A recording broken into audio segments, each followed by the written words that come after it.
faut essayer de se serrer la ceinture. On a vraiment vu au cours des dernières années là, l'augmentation du coût de la vie. La dette moyenne des Canadiens a atteint environ 67 500 en 2025. C'est un record depuis 2011. C'est ce que révèle le syndic en faillite torontois Oise Mikelos. Conséquemment, le nombre de faillites est en augmentation. Et ça, c'est directement lié au coût de la vie, selon le syndic en insolvabilité, Raymond Chabot. Les loyers ont augmenté, l'épicerie a augmenté là, de façon importante, assurance cellulaire. Puis aujourd'hui, on peut bien gagner sa vie, mais être incapable d'absorber une dépense imprévue, là.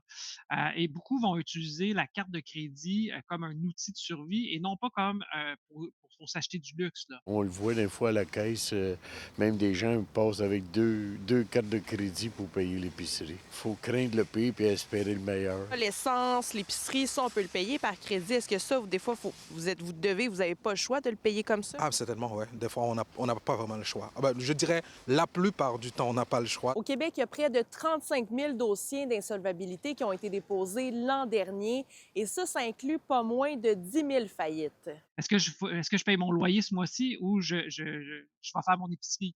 Donc, c'est sûr que lorsque les gens sont acculés à ce choix-là, ben là, ça va être un élément déclencheur en disant, ben là, il faut absolument qu'on fasse un ménage parce qu'on ne pourra pas survivre, là. Les dettes peuvent avoir un impact considérable sur la qualité de vie des Québécois, comme l'explique l'ergothérapeute Catherine Riva. C'est rare qu'on a des gens qui sont pas du tout anxieux, là. Tu sais, l'anxiété au niveau zéro, là, l'absence d'anxiété quand on parle de finances, c'est peut-être un peu utopique. Donc, c'est peut-être de se dire aussi, OK, là, mon anxiété est à combien, tu sais? Puis, à combien, moi, je suis capable de la tolérer. Donc, par exemple, là, je perds ma job, j'ai plus rien, tu sais, je sais pas ce que je vais faire, j'ai pas de coussin. Là, mon anxiété financière, elle va monter peut-être à 9, 10 sur 10, hein, 10 étant la valeur la plus élevée. Si je la descends comme à 4, 5 sur 10, là, déjà, je pense que c'est peut-être un peu plus gérable. Donc, le but, c'est d'essayer de la descendre. Une faillite est une épreuve extrêmement éprouvante, mais n'est pas une fin en soi. De nos jours, les institutions financières vont quand même avoir une certaine ouverture à refaire du crédit aux gens qui ont des revenus qui ont un travail qui est stable.